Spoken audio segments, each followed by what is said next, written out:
Rád by som hovoril o vedeckej poctivosti a verejnej úlohe sociológa, keďže stále sa považujem za sociológa a myslím si, že to ocenenie, aj to, čo tu bolo naznačené v príhovoroch, sa týka predovšetkým toho, že som sa pokúšal byť doteraz v svojej vedeckej práci poctivý. A zjavne teda táto moja vedecká poctivosť oslovila ďalších ľudí, ktorí vedia oceniť, o čo ide. Takže ak by som sa dostal k samotnej prednáške, ktorá bude možno trochu abstraktná, ale verím, že vás to nebude nudiť a že vám potom aj niečo dá, hoci bude pravdepodobne dlhá. Ale pokúsim sa to podať jasne a zrozumiteľne. Začal by som asi tým, že známy americký sociológ pôvodom Rakúšan Peter Ludwig Berger vo svojej biografii dobrodružstvo náhodného sociológa viackrát opakuje svoje krédo, ktorým zhodnocuje možnosti sociológie ako vedy. Sociológia je radikálna vo svojich demaskujúcich analýzach, ale konzervatívna vo svojich praktických dôsledkoch. Týmto zároveň naznačuje dvojakú zodpovednosť sociológa a ukazuje dvojakosť sveta, v ktorom žije. Podobne ako mnohí iní sociológovia, aj Peter Berger ukazuje na odlišné princípy sveta vedy a praktického života a zároveň na ich úzkú previazanosť. V tejto súvislosti hovorí aj o dvojitom občianstve sociológa. Sociológ je vedcom aj občanom. Ak si predstavíme, kde majú tieto dva svety svoje najsilnejšie korene, nájdeme ich v osvietenstve. Sociológia vznikla ako dieťa osvieteneckej túžby po racionálnom pochopení sveta, rovnako ako občianstvo v modernom slova význame bolo dieťaťom osvietenských ideálov, univerzálnych ľudských práv a rovnosti občanov v politickom spoločenstve. V tomto význame vytvorilo osvietenstvo verejnosť. Osvietenstvo prinieslo aj étos verejnej angažovanosti, čo sa stalo výzvou pre politický život, no zároveň aj pre samotnú vedu, ktorá je súčasťou verejného politického priestoru. Francúzsky sociológ Pierre Bourdieu a nemecký spisovateľ Günter Grass v jednom spoločnom dialogu zdôraznili na dedičstve osvietenstva iné dve jej dôležité tradície, ktoré sú miazgou moderného života, prenikajúceho aj do umenia, do literatúry, rovnako ako aj do sveta vedy, napríklad do sociológie. Do tradíciou je tradícia otvárať si hubu a komickosť. Tradícia komickosti umožňuje ukázať skutočných víťazov v tragickom svete.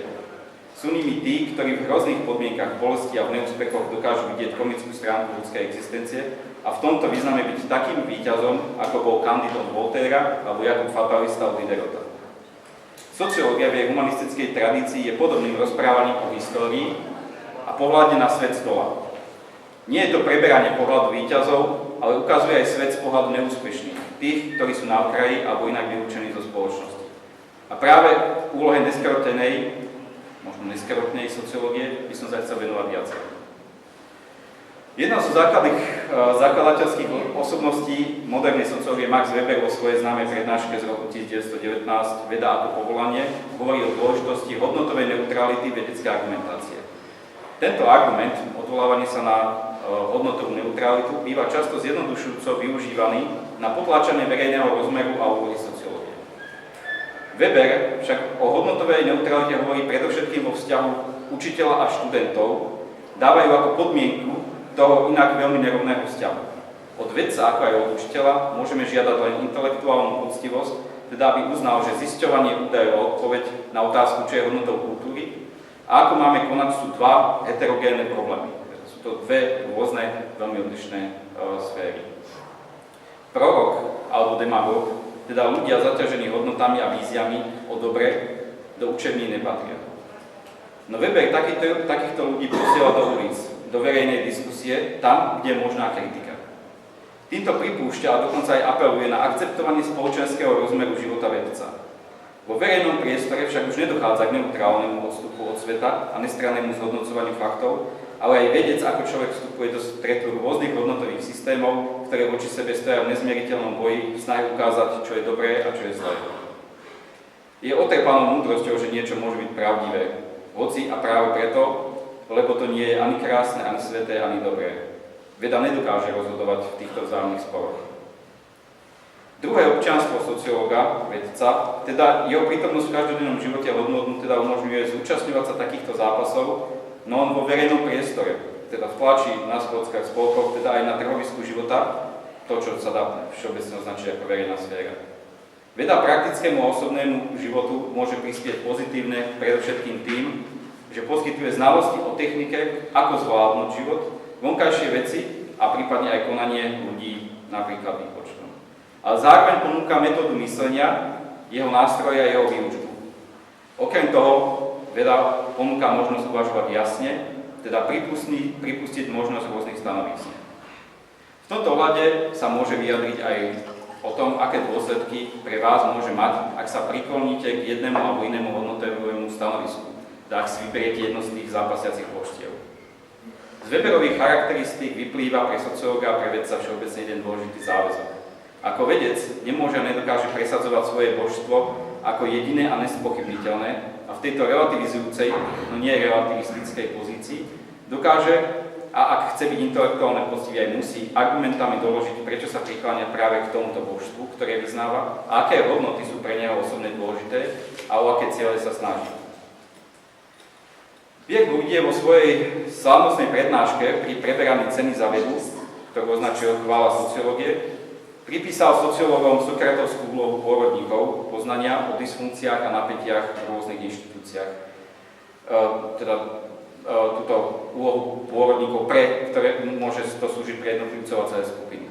Nielenže predpokladá, ale je presvedčený, že rozvoj sociológie a pokrok vedeckého poznania spoločnosti sú v súlade so všeobecným záujmom a definuje ju ako verejnoprospešnú činnosť.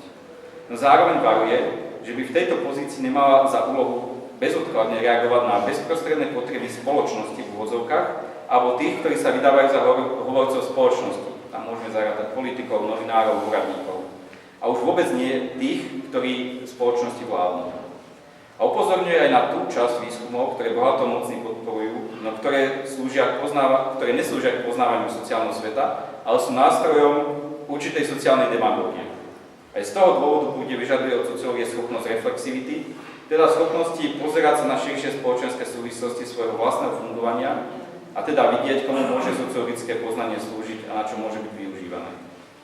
Nielen Bourdieu, ale aj iní sociológovia a intelektuáli, napríklad Jürgen Habermas, upozorňujú na rizika verejnej angažovanosti vedcov a na zvody moci alebo zvody mocov.